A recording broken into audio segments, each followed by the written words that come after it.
Shalom Bapak Ibu, apa kabar semuanya? Puji Tuhan, puji Tuhan.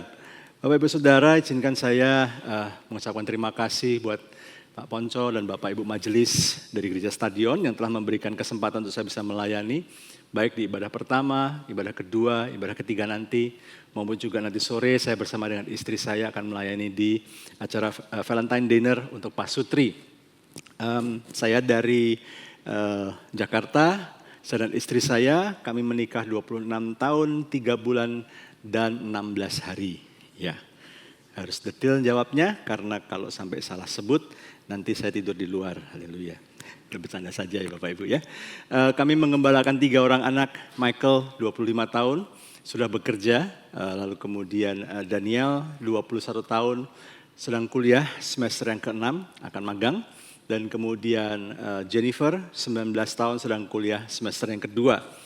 Dan Tuhan percayakan kepada kami dari 26 tahun usia pernikahan kami, kurang lebih 24 tahun kami melayani keluarga demi keluarga. Dan kalau tadi di ibadah pertama saya banyak bicara tentang bagaimana mengasihi diri dalam konteks untuk bisa mengasihi pasangan kita. Maka di ibadah kedua ini saya akan banyak fokus bagaimana mengasihi diri untuk kita bisa menjadi orang tua yang lebih baik lagi. Nah, boleh saya tanya di sini Bapak Ibu Saudara, berapa banyak yang sudah menikah dan sudah memiliki anak? Boleh angkat tangannya? Di rumah Tuhan gak boleh bohong. Oke, siapa yang sudah menikah tapi mungkin anaknya masih dalam perjalanan? Maksudnya belum ada tapi pasti akan siap. Oke, baik. Siapa yang di sini yang Pak, saya belum menikah tapi saya yakin suatu saat saya pasti akan menikah. Di rumah Tuhan gak boleh bohong, ayo ya, oke, ada beberapa orang-orang jujur di sini, oke, baik, haleluya. Nah, Bapak Ibu Saudara, kalau Bapak Ibu sudah berkeluarga, meskipun belum ada anak, berarti khotbah hari ini memang benar-benar buat Anda.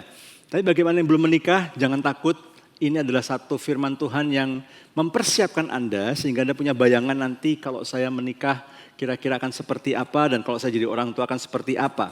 Karena memang parenting atau pengasuhan anak, itu adalah salah satu tanggung jawab yang besar dalam hidup kita. Pekerjaan bisa berganti, kita bisa digantikan dalam pekerjaan kita bisa digantikan dalam bisnis kita, tetapi tugas menjadi parents, menjadi orang tua adalah tanggung jawab untuk seumur hidup kita. Kalau di pekerjaan, di pelayanan masih bisa emeritus, bisa pensiun, tapi di parenting enggak. Jadi orang tua itu seumur hidup. Fungsi bisa beralih dari yang tadinya direct memberikan perintah, memberikan ajaran, lalu kemudian setelah anak berumah tangga, fungsi kita berubah menjadi pemberi advice, pemberi nasihat. Nanti di ibadah ketiga saya akan banyak singgung di bagian ini. Tapi di ibadah kita bicara di ibadah kedua ini bagaimana kita untuk menjadi orang tua yang lebih baik, efektif dan sehat, kita perlu punya dasar yang kuat. Dan salah satu dasar yang kuat itu adalah bagaimana kita mengasihi diri. Kalau kita bisa mengasihi diri dengan benar, maka kita akan bisa mengasihi dan membesarkan anak-anak kita dengan jalan, dengan cara yang sesuai dengan kehendak Allah dan memuliakan Tuhan. Kita buka dalam Markus pasal yang ke-12, ayat yang ke-30 dan ke-31. Bapak Ibu Saudara bisa membaca yang di layar, atau kalau tulisannya terlalu kecil buat Anda bisa membaca di gadget masing-masing. Kita baca ayat ini bersama-sama 2-3. Kasihilah Tuhan Allahmu dengan segenap hatimu dan dengan segenap jiwamu dan dengan segenap akal budimu dan dengan segenap kekuatanmu. Dan hukum yang kedua ialah kasihilah sesama manusia seperti dirimu sendiri. Tidak ada hukum lain yang lebih utama daripada kedua hukum ini. Bapak Ibu Saudara, bahwa Markus pasal 12 ayat 30-31 ini mengingatkan kita bahwa mengasihi sesama termasuk mengasihi anak-anak kita harus seimbang dengan mengasihi diri. Nah, mengasihi diri ini konsepnya berbeda Bapak Ibu Saudara.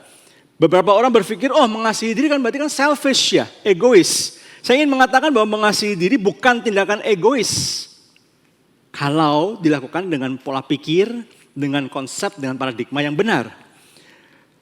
Melainkan sebuah dasar yang kuat untuk kita bisa membangun hubungan yang baik, termasuk membangun hubungan dengan anak-anak kita. Nah, masalah Bapak Ibu Saudara, penting untuk kita bisa dengan penuh hikmat bisa membedakan sebagai pengikut Kristus, murid Kristus, orang Kristen, kita harus memahami konsep mengasihi diri dengan benar. Karena hari-hari ini Bapak Ibu Saudara, bahkan di gereja-gereja sekalipun, sudah mulai disusupi dengan pengajaran-pengajaran yang diwarnai dengan konsep psikologi modern, yang kalau kita dengan bijak mencermati, menganalisa, kita akan menyadari bahwa pengajaran-pengajaran psikologi modern ini tidak sepenuhnya sesuai dengan firman Tuhan. Konsep love yourself, Bapak Ibu Saudara sudah sering dengar. Entah itu di TikTok, entah itu di Instagram, ataupun di YouTube, ataupun dalam lagu-lagu. Love yourself. Justin Bieber mengajarkan, you should love yourself. Tapi konsep love yourself yang dunia ini ajarkan, dasarnya adalah selfishness. Dasarnya, sentralnya adalah diri sendiri. Padahal sebagai pengikut Kristus kita harus sadar bahwa hidupku bukan aku lagi, tapi milik Kristus. Inilah kita harus memahami bahwa konsep mengasihi diri yang benar harus kita cermati, kita pahami, dan kemudian kita lakukan dalam hidup kita. Nah, apa sih konsep mengasihi diri yang benar di dalam perspektif kebenaran firman Tuhan? Yang pertama adalah kita mengasihi diri karena kita adalah ciptaan Allah. Dari nas utama hari ini, Markus pasal 12 ayat 30-31, kita bisa melihat ada dua perintah utama. Mengasihi Tuhan Allah dengan segenap hati, segenap jiwa, segenap kekuatan kita. Dan beberapa terjemahan mencantumkan kalimat ini, yang tidak kalah pentingnya dengan perintah ini adalah mengasihi sesama seperti diri kita sendiri.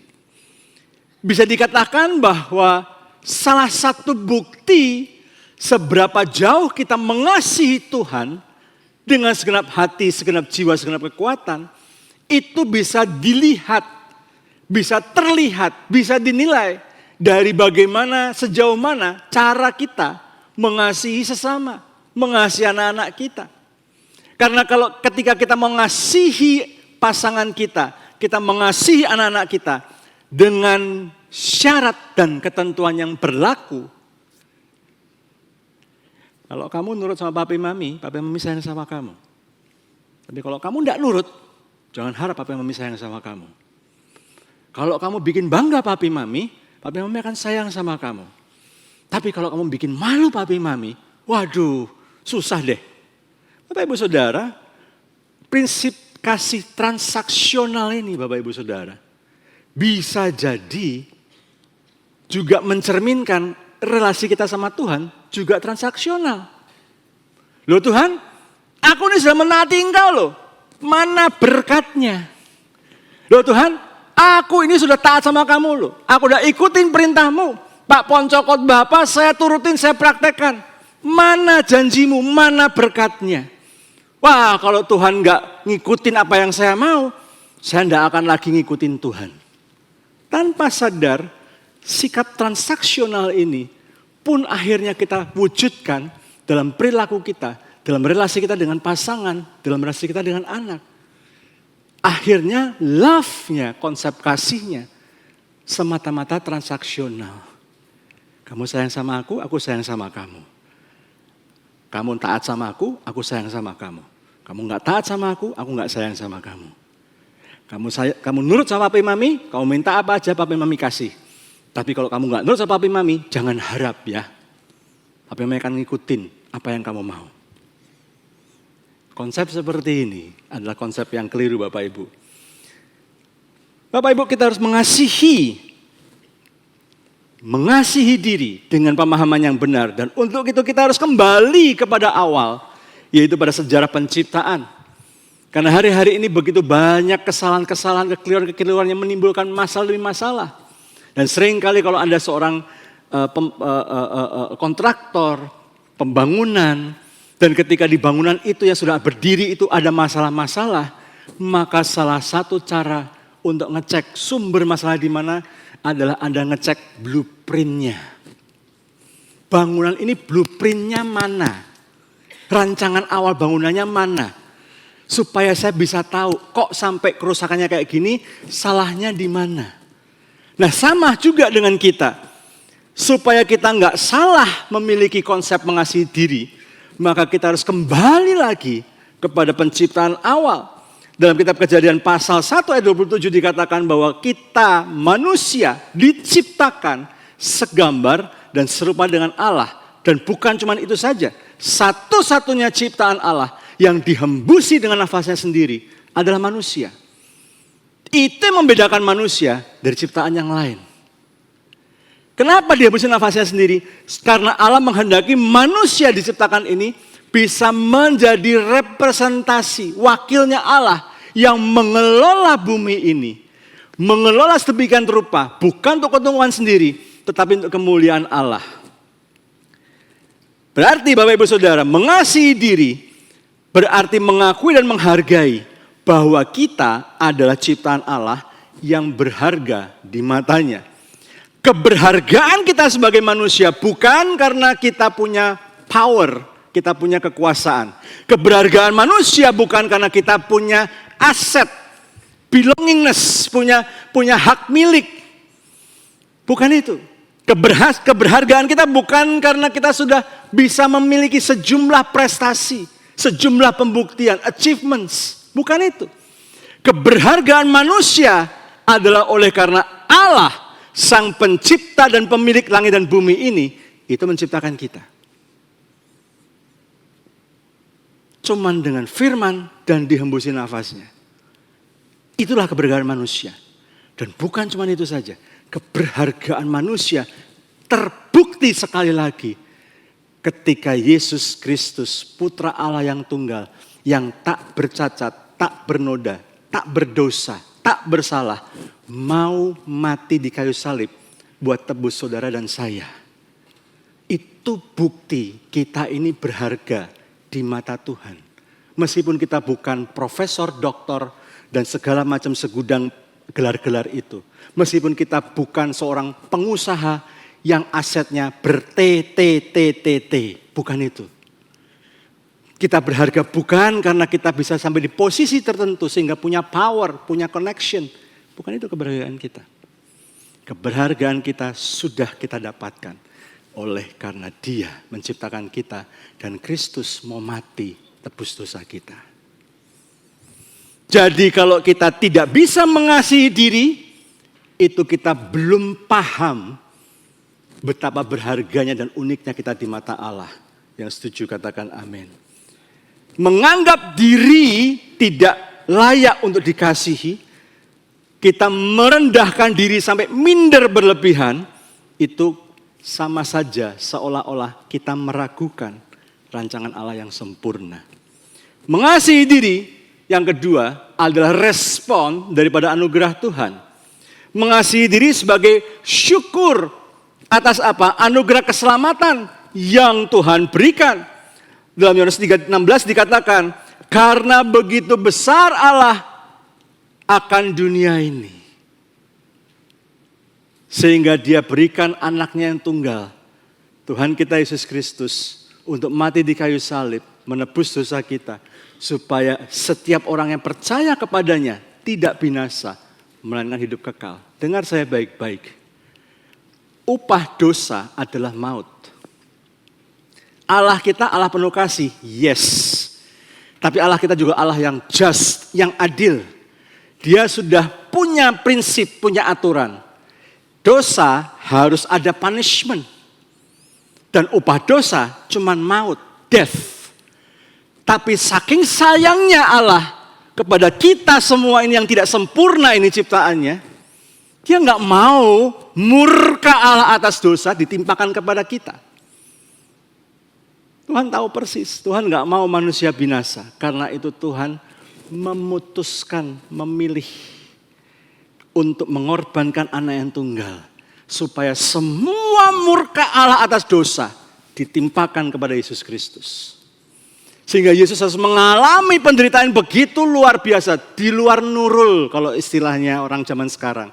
Di luar nalar manusia. Gak mungkin manusia bisa tahan didera, dicambuk. Cambuknya bisa nyobek badannya sedemikian rupa. Berdarah-darah. Bahkan terakhir sudah bukan lagi darah yang keluar, sudah campur air. Itu artinya darahnya sudah hampir habis. Tinggal fluids yang lain yang keluar dari situ. Dimahkotai duri, harus manggul salib jalan jauh sampai ke Bukit Golgota. Dan kemudian dipanteng di kayu salib yang tinggi digantung berjam-jam. Sampai mengalami hipoksia, kekurangan oksigen, dingin, sakit, luar biasa. Tapi dia taat sampai mati. Siapa bilang, oh kamu sudah diampuni Tuhan, jadi nggak usah lagi minta ampun. Konsekuensi dosa nggak lagi berlaku atasmu. Enggak. Itu pengajaran hyper grace, kasih karunia yang terlalu berlebihan. Upah dosa adalah maut, simple as that. Tapi buat kita yang percaya kepada Kristus, upah dosa itu sudah ditanggung oleh Kristus. Murka Allah atas dosa itu ditanggung oleh Kristus. Kita cukup dengan iman kepada Kristus, kita sudah terima anugerah itu. Sehingga sudah sewajarnya dan sepantasnya untuk kita meresponi anugerah keselamatannya begitu berharga, justru dengan kita nggak main-main dengan hidup kita.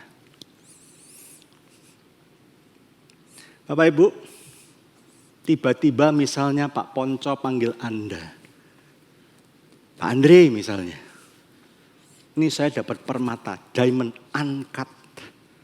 Yang masih bagus. Mahal sekali ini. Ini Elon Musk aja enggak bisa beli nih kayak gini nih. Saya dapat anugerah dikasih. Dan saya titipin ke Pak Andre. Duh, kenapa saya Pak Ponco? Apa yang sudah saya lakukan? No. This is grace, kasih karunia. Kamu gak melakukan apa-apa, kamu gak usah melakukan apa-apa. Tak titipin ke kamu, tak kasih ke kamu. Bapak Ibu Saudara, kalau saya jadi Pak Andre menerima anugerah semahal itu, saya akan jaga jangan sampai hilang, betul? Bapak Ibu, saya jaga jangan sampai hilang. Saya double, triple the security. Wah, langsung mekanisme keamanannya saya perkuat semuanya. Saya simpan di brankas yang paling susah ditembus oleh apapun. Dan saya bersikap, saya tata semua, perilaku saya, apa semua, supaya tidak membahayakan dan membuat diamondnya, martabatnya hilang. Demikian juga harusnya sikap hati kita setelah kita menyadari betapa besar anugerah Allah dalam hidup kita. Dan kita meresponinya dengan apa? Kita menerima, aduh Tuhan, ban kamsia Tuhan. Bahkan ngomong kamsia aja gak cukup. Kita mau ikut KU 1, 2, 3. Bahkan nanti kalau misalnya ada KU 4, 5, 6. Kita ikutin semua. Gitu ya. Ada doa pagi, doa tengah malam, doa fajar, doa sore-sore, doa setengah siang. Kita ikutin semuanya ya. Kita ikut cross, tidak tanggung-tanggung. Bukan cuma 1. 7 hari, 7 cross kita ikutin semua. Tetap Bapak Ibu, semua usaha kita tidak akan pernah bisa mengganti kasih karunia yang Tuhan berikan dalam hidup kita. Karena itu kita cukup terima dengan iman dan sebagai respon atas anugerah itu kita menghargai karya Kristus dalam hidup kita dengan kita belajar untuk mengasihi diri dan kemudian kita bisa mengasihi orang lain, menjadi berkat buat orang lain, termasuk buat anak-anak kita. Kita didik mereka supaya mereka pun ngerti bahwa hidup mereka bukan cuma buat mereka, tapi hidup mereka adalah untuk jadi berkat buat orang lain. Ketika anak-anak kami satu persatu di SMP, saya langsung udah kasih PR yang sama. Ke Michael, ke Jennifer saya kasih PR yang sama, SMP kelas 2. Dari sekarang kamu berdoa, kamu pikirin baik-baik. Nanti kamu mau kuliah di mana? Papi, mami tidak akan nyetir kamu kuliah di mana. Kamu bergumul, kamu doa. Perlu bantuan, papi akan bantu kamu menemukan apa panggilan, apa kehendak Tuhan buat kamu. Dan papi mami akan assure kamu, akan tolong kamu supaya kamu berjalan di dalam kehendak Tuhan. Ya, nggak harus jadi pendeta, nggak apa-apa. Nggak perlu jadi psikolog seperti papi, nggak masalah. Nggak perlu belajar teologi juga, nggak apa-apa seperti papi, nggak apa-apa, nggak ada masalah. Gitu ya, panggilan kamu tuh terpanggilnya di mana? Terus gimana caranya, Pi? Salah satu caranya adalah kamu lihat sekeliling kamu, apa permasalahan di sekeliling kamu saat ini, dan bagaimana kamu bisa menjadi bagian untuk menjawab dan menyelesaikan persoalan itu. Bapak Ibu, kalau saya sebutkan hari ini beberapa startup yang sudah di level unicorn, bahkan lebih dari itu semua berasal bermula dari orang yang melihat, tengah malam mau cari transportasi kok susah ya. Kalau ke ojek pangkalan, hujan tidak bisa. Ya sudah, ojeknya dipanggil ke rumah aja. Nyari taksi, telepon, waduh sering harus hold, daftar tunggu. Tinggal pencet, transportasi mobilnya jemput ke rumah. Terus kita nggak perlu ngasih peta, saya mau ke sini Pak. Cukup dia mengandalkan gadgetnya dia, langsung tahu lokasi yang kita tuju. Jadilah Go dan ya satunya lagi itu. Saya sengaja nggak sebut, nanti dikira saya endorse lagi. Waduh lapar, gimana ya? Waduh nelpon restonya udah menjelang tutup. Terus gimana? Pencet, makanannya datang ke rumah. Waduh tengah malam ditelepon. Papi sakit keras masuk ICU, kamu pulang. Jam 1 nyari tiket di mana? Jangan takut sekarang tinggal set. Kebetulan dua-duanya logonya biru. Mau yang logonya burung, apa yang logonya satunya lagi? Cek. Langsung, bukan cuma beli tiket, berangkat, tiket pulang bisa dipesen. Hotelnya bisa dipesen. Dari airport mau ke hotel, bisa titip pesen juga transportasi apa. Klik, bayar. Cuman tinggal pastiin apa? Tinggal pastiin pulsanya cukup sama uangnya cukup buat beli. Ya udah itu aja. Bahkan sekarang sudah bisa berangkat dulu bayar belakangan. Pay later. Pusingnya juga later. Wes berangkat dulu, pusingnya belakangan. Masih bisa akhir bulan soalnya. Terus masih bisa kita buat cicilan. Mau 3 kali, 6 kali, 12 kali. Tanpa sadar semua dibeli, cicil. Akhirnya hidupnya pecicilan. Itu semua dari menjawab persoalan. Bapak Ibu, yuk kita latih anak kita untuk enggak selfish, tapi selfless. Dan memikirkan bagaimana hidup mereka jadi berkat buat orang lain. Kalau mereka sadar keberhargaan mereka, maka mereka tidak perlu lagi seeking approval, gak perlu lagi sibuk mencari afirmasi, acknowledgement dari orang lain. Mereka cukup memikirkan, how can I make my life useful, be a blessing untuk memuliakan Tuhan melalui hidup saya. Dan itu dimulai ketika kita sebagai orang tua bisa mengasihi diri dengan prinsip yang benar. Dan kita bisa mendidik anak kita supaya mereka pun bisa mengasihi diri dengan paradigma yang benar. Yang setuju katakan amin. Yang ketiga, mengasihi diri bukan narsisisme. Narsisisme, kesombongan itu base-nya adalah diri sendiri. Love me, kasihi saya, puji saya, hargai saya. Apapun yang dikerjakan selalu orientasinya me, myself, and I. Hargai aku, kenali aku, pujilah aku. Aku dan aku. Self-love yang benar bukan seperti ini.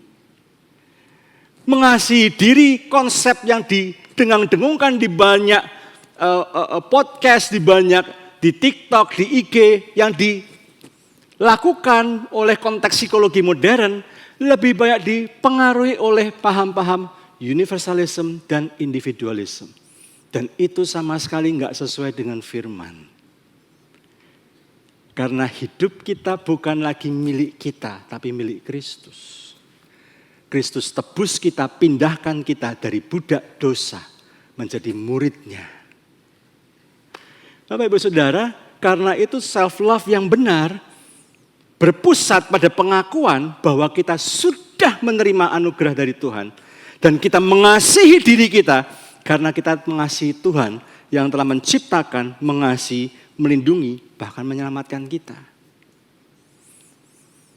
Nah, Pak, kenapa kok penting Pak mengasihi diri dengan parenting? Apa akibatnya kalau kita melakukan pola parenting yang salah? Bapak Ibu Saudara, kalau kita melakukan parenting yang salah atau toxic parenting bahkan, yang pertama anak merasa nggak berharga. Kapan Pak dikatakan toxic parenting? Kapan Pak pola parenting yang salah? Kalau kita terlalu kritik yang berlebihan. Pak, aku ulangan dapat 7. Kok 7? Kenapa enggak 8? Anaknya belajar lagi. 2 minggu lagi ulangan. Pak, aku dapat 8, Pak. Ya, 8. Kenapa enggak 9? Anaknya belajar lagi. Bulan depannya, Pak, aku dapat 9, Pak. Aduh, 9. Dikit lagi 10. Begitu belajar lagi, jungkir balik pagi, jadi siang-siang, jadi malam-malam, jadi pagi lagi. Belajar terus. Pak, 10, Pak. Gurumu lagi baik sama kamu. Nggak ada habisnya.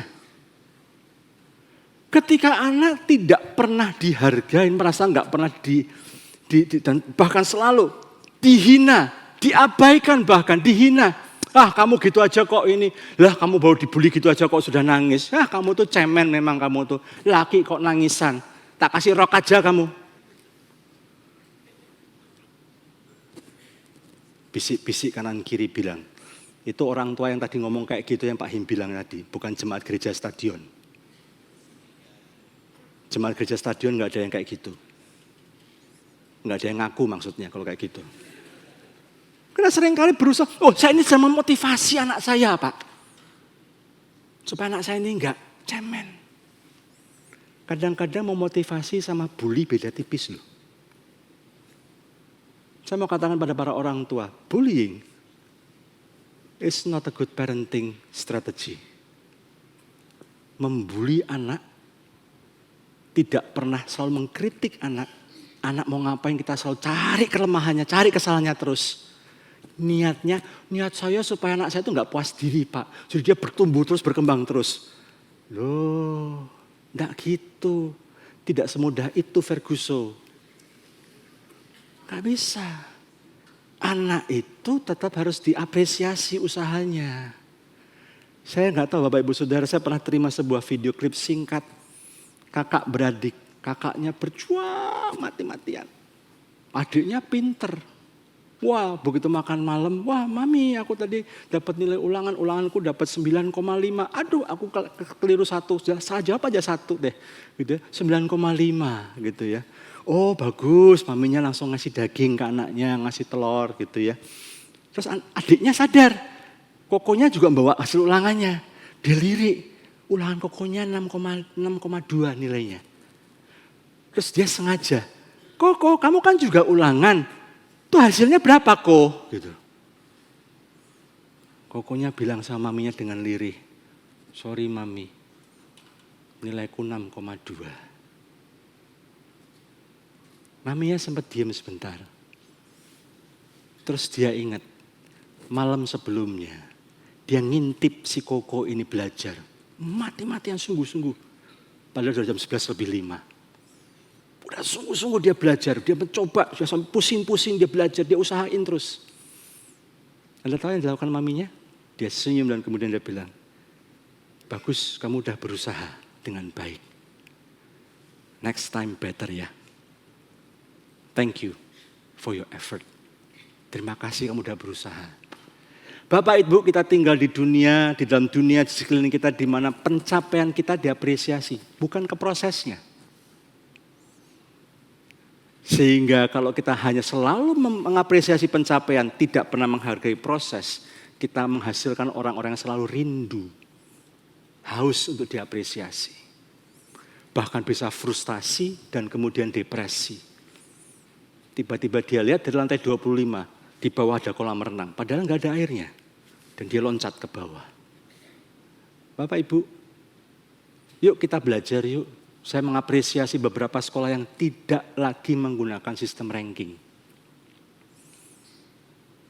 Jadi ketika mereka melakukan pertemuan, mereka lebih fokus pada hal-hal baik dari anaknya.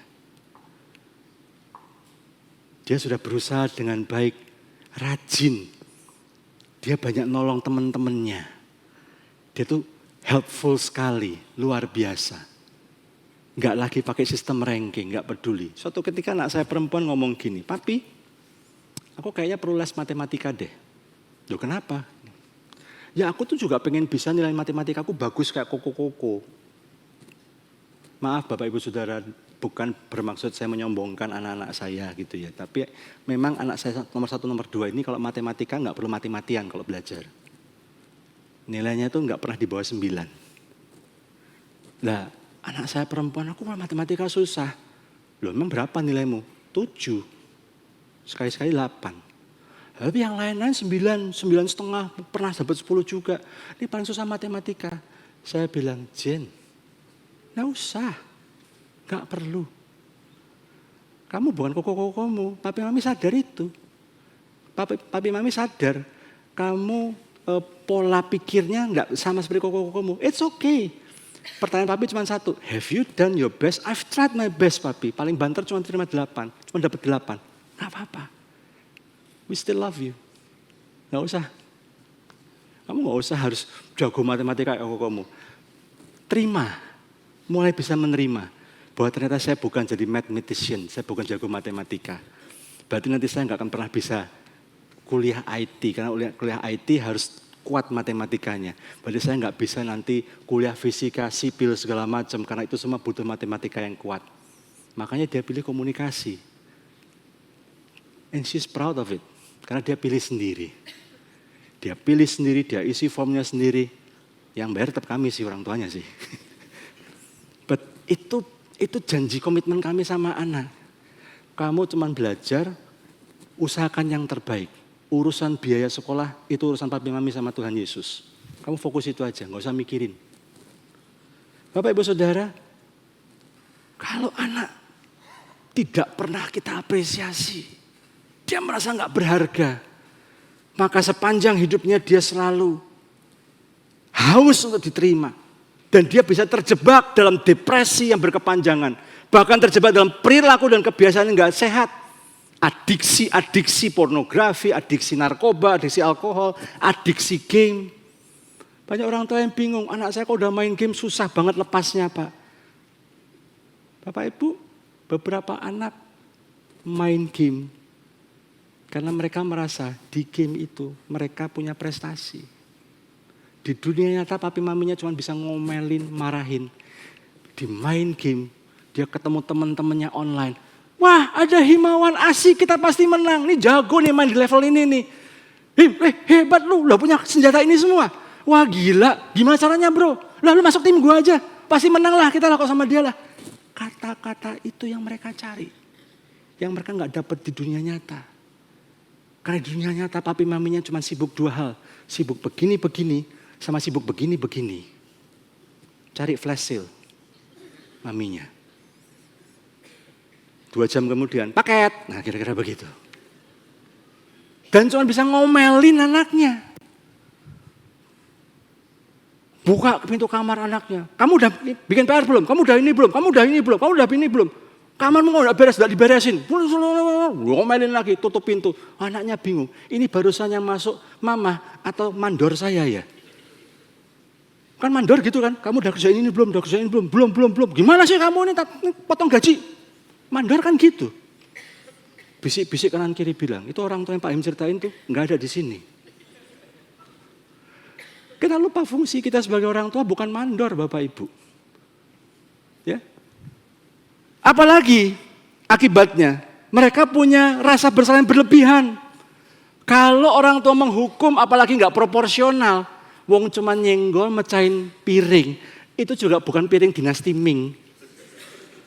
Piring hadiah dari Soklin loh. Atau hadiahnya dari Rinso. Kamu tuh ya memang nggak bisa dipercaya kamu megang piring aja nggak becus segala macam. Pak, Bu, mohon maaf, saya bukan mau nyombong. Tapi kami mengembangkan kultur kebiasaan begini di rumah. Ketika anak nggak sengaja slip, gelasnya pecah, piring pecah. Yang kami tanyakan pertama kali adalah bukan, kok bisa gitu? Enggak. Kami cuma tanya, are you okay? Kamu luka enggak? Enggak sih, enggak apa-apa sih. Ya wis, cepat pakai sendal. Hati-hati ya, itu beling-belingnya cepat diberesin. Kami enggak pernah angkat isu piring pecah atau gelas pecah. Dapatnya juga gratisan kok, ngapain? Beli juga banyak. Halo? Tapi keselamatan anak kita, kondisi anak kita jauh lebih berharga daripada barang. Waktu pandemi kemarin, Pak saya bingung Pak, harus bersihin rumah, harus ini. Masih harus noto anak, harus ngurusin anak. Mana yang lebih penting? Bu, lantai belum dipel, lantainya tidak akan pindah kemana-mana. Ibu besok juga rumahnya yang lantainya masih di situ. Tapi yang penting manusia. Dampingi anakmu yang stres, tidak bisa ketemu teman-temannya. Dampingi anakmu yang bingung. Ini gurunya juga bingung. Iki Zoom kok cilik-cilik kabeh yo. Terus bingung juga. Ini muridku kok ada namanya Galaxy Fold. Sopo iki? Siapa ini? Kelahiran mana ini? Kapan masuknya Galaxy Fold ini ke daftar siswanya Tritunggal? Enggak ada loh. Seumur-umur saya jadi guru namanya Galaxy Fold. iPhone 16. Temenin, dampingin. Itu lebih penting. Ya. Tapi kalau anakmu disalah-salahin terus, dia merasa bersalah. Dia merasa dirinya enggak berharga. Dan sepanjang hidupnya dia akan haus, dia akan mengejar hal-hal dan menghalalkan segala cara untuk bisa mendapatkan sesuatu yang dia pikir bisa membuat dia berharga. Yang ketiga, anak-anak sulit membangun hubungan dengan orang lain. Anak akan sulit membangun hubungan yang sehat. Dia akan bergantung, perlu divalidasi terus, perlu dapat pengakuan terus. Bahkan mungkin bisa memahami bahwa kenyataan bahwa mereka sudah diampuni oleh Tuhan. Cukup dengan iman. Mereka pikir enggak cukup cuma beriman pada Yesus. Saya harus mengusahakan sesuatu supaya saya ini berharga di mata Tuhan. Enggak. Bahkan mereka mungkin bisa menarik diri, enggak mau berelasi dengan orang lain karena takut ditolak. Jadi bagaimana Pak kita mengasihi dan membesarkan anak supaya bisa mengasihi dengan benar? Yang pertama, ajarkan anak tentang identitas mereka di dalam Kristus. Mazmur 139 ayat 14 berkata begini, aku bersyukur kepadamu karena kejadianku dahsyat dan ajaib. Ajaib apa yang kau buat dan jiwaku benar-benar menyadarinya. Ajari anak-anak, mereka itu karya agung Allah. Bayangkan dari 2 juta sel sperma, kamu yang berhasil nembus ke sel telur dan jadinya kamu. So, kamu ini hasil persaingan ketat. 2 juta orang, lahirlah kamu. Kamu ini bisa. Kamu ini berharga. Mau laki mau perempuan, mau hidungnya mancung ke depan atau mancung ke dalam, kamu tetap, kamu nurutan terus kadang-kadang, meskipun kadang-kadang kamu juga bandel, tapi tetap sayang sama kamu. Ketika anak saya perempuan berusia 16 tahun, saya ajak makan malam, saya kasih dia komitmen ring. Jaga ya kekudusan ya. Kamu simpen, kamu pasang, kamu jaga ini baik-baik. Nanti kalau pas kamu nikah, sebelum kamu terima cincin dari suamimu, kamu balikin cincin ini ke papi.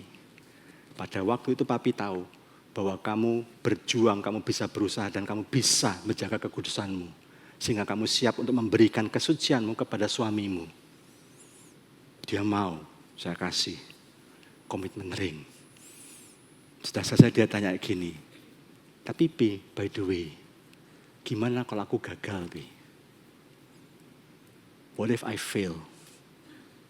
Saya gagal melanggar komitmen ini. Saya gagal menjaga komitmen ini. Saya langsung bilang, balikin ke papi. Minta maaf, minta ampun.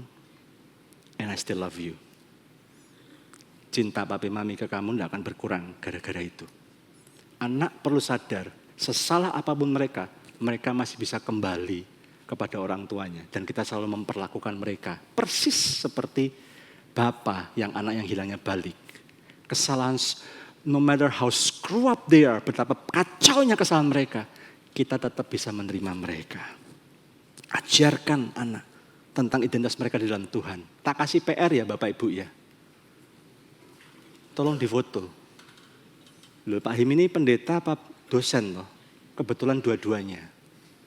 Baca sama anakmu dan tuliskan apa yang kalian dapatkan Efesus 1 dan Efesus 2. Lalu simpulkan ya, apa yang ditemukan dari Efesus 1 dan 2 ini tentang identitas di dalam Kristus. Lalu bagikan hasilnya dan dampaknya ketika Anda ketemu dengan pasangan yang lain di cross. Cerita, nanti saya cek sama Pak Andre, nanti saya cek sama Pak Gunawan, nanti saya cek sama Pak Ponco, saya cek sama Pak Syohu. PR ku dikerja kira. I have the private number. Gitu. Kerjain PR-nya. Anda bagikan. Ya. Yang kedua, ajarkan anak tentang pengampunan, tentang kasih karunia. Ajarkan bahwa mereka dibenarkan oleh iman. Enggak perlu lagi usaha macam-macam. Kamu ini sudah dibenarkan oleh karena iman kamu kepada Kristus. Ajarkan mereka tentang kasih karunia Allah yang menyelamatkan dan mengampuni. Dan mereka tidak perlu sempurna lebih dulu untuk mendapatkannya. Ajarkan anak pentingnya pengampunan. Kamu udah diampuni oleh Tuhan loh. Forgiveness. Forgive. Engkau dapat forgiveness from God. So you can give it to others.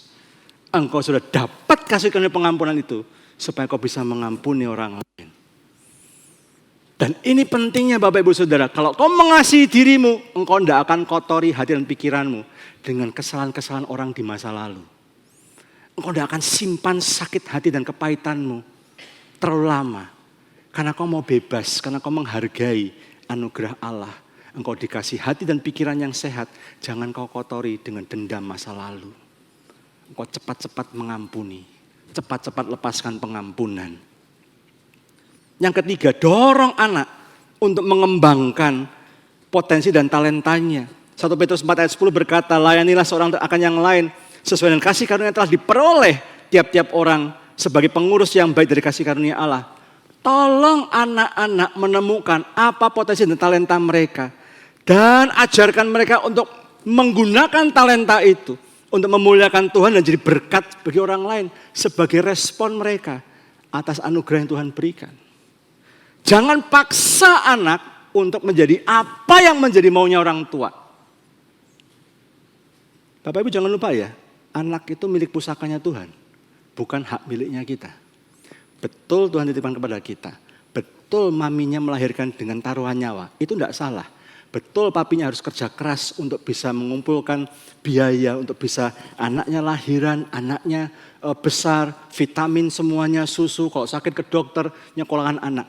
Tapi dengar baik-baik, jangan pernah itu seolah-olah membuat orang tua punya hak untuk ngatur mereka. You're mine. No.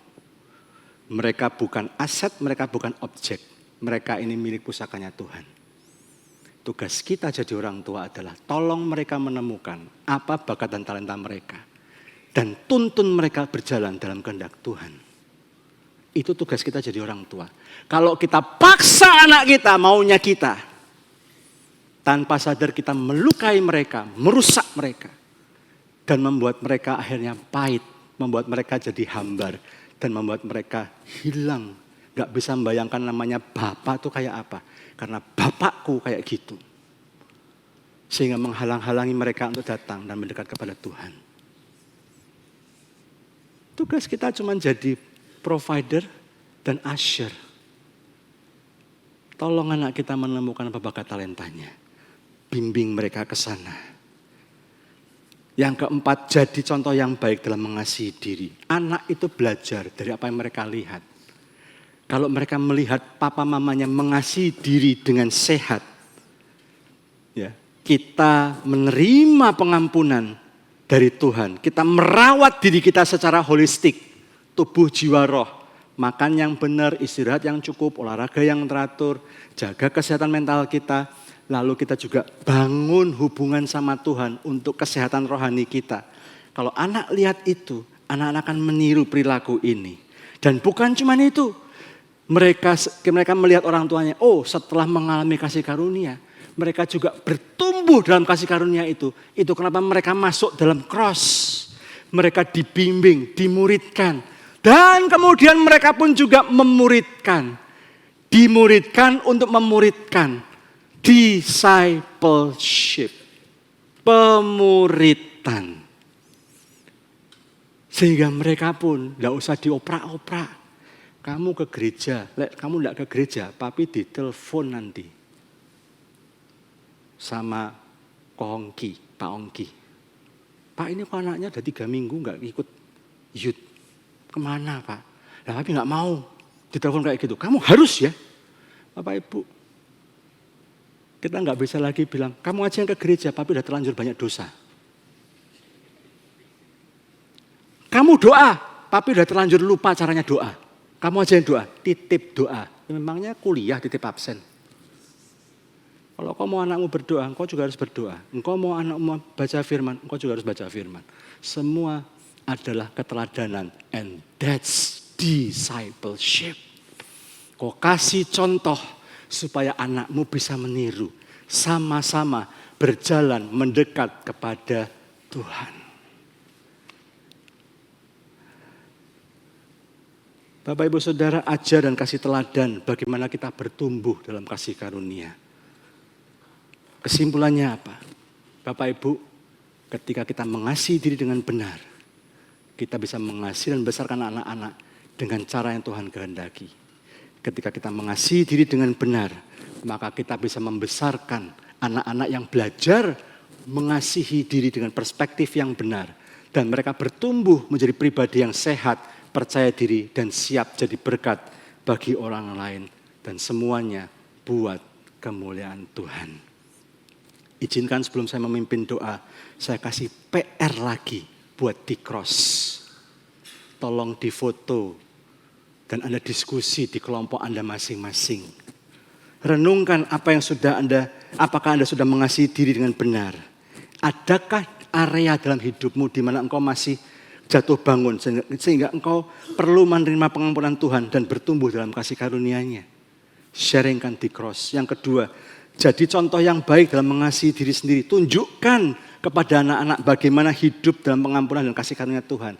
Yes, ini sebuah proses, ya. Tapi mulai lakukan prosesnya dan bertumbuh sama-sama. Kalau engkau salah, anakmu ngingetin, loh Pak kok gini, loh Mah kok gini. Ya, kita semua masih dalam proses disempurnakan menjadi semakin serupa dengan Kristus. Thank you for reminding. Terima kasih sudah ngingetin. Yuk doain papi, doain mami. Kita belajar lagi sama-sama.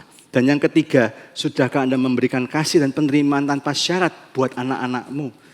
Apakah Anda sudah mengajarkan mereka identitas yang benar di dalam Kristus? Lalu Anda sampaikan di cross, saya punya komitmen perubahan. I will. Saya berkomitmen untuk spesifik. Dan engkau ajak teman-temanmu cross bisa mendoakanmu.